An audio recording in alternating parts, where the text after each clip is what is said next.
એકવાર બન્યું એવું કે એક ગામની અંદર એક માળી એના ફરિયાની અંદર બાજરું જોઈ તપાવવા માટે મૂક્યો હતો.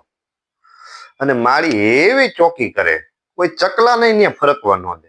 અને એમાં ઓચિતાનું ત્યાં એક બકરું આવ્યું અને માળી એવા ઘાયું ઘટ એની પાસે એક ધોકો પડ્યો ને છૂટો ઘા કર્યો ને બકરાના નેન્યા રામ રમી ગયા. પછી માળીને થયું કે આ તો હમણાં મનુષ્ય ગંધ આવા, આનું શું કરવું? તો શેરીમાં જોયું 4-5 છોકરાઓ રમતા હતા. એને કીધું યોન માર દીકરો જરાક આવો નહીં કે બકરાને ક્યાંક આમ ગામની બહાર અવાવરી જગ્યાએ ક્યાંક મૂકી આવો ને કે. છોકરાઓ કે મૂકી આવી ખરી માળી, પણ એના માટે રૂપિયા 5 થાય.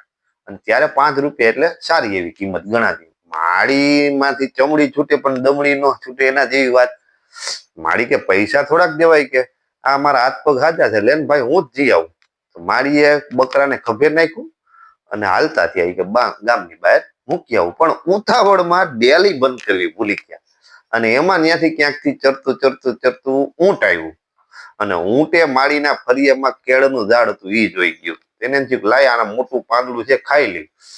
એ ખાવા માટે જ્યાં ગયું ત્યાં એના પાંદ ઉપર એક વીછી બેઠો હતો. અને વીછીએ ઊંટના જીભ ઉપર ડંખ માર્યો.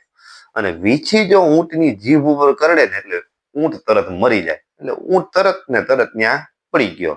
અને માળી ઓલી બાજુથી આવ્યા, તેને જોયું કે હજી બકરું મૂકીને આવું છું ત્યાં તો ઊંટ મરેલું પડ્યું છે. એટલે બકરું કાઢતા ઊંટ પેઠું, આ કહેવત ત્યારથી પડી. જીવનનું આવું જ છે મિત્રો. એક નાની સમસ્યાને યોગ્ય કુનેથી ઉકેલવામાં ન આવે તો વિકરાળ સ્વરૂપ લઈને આપણી સામે આવતી હોય છે. અસ્તુ.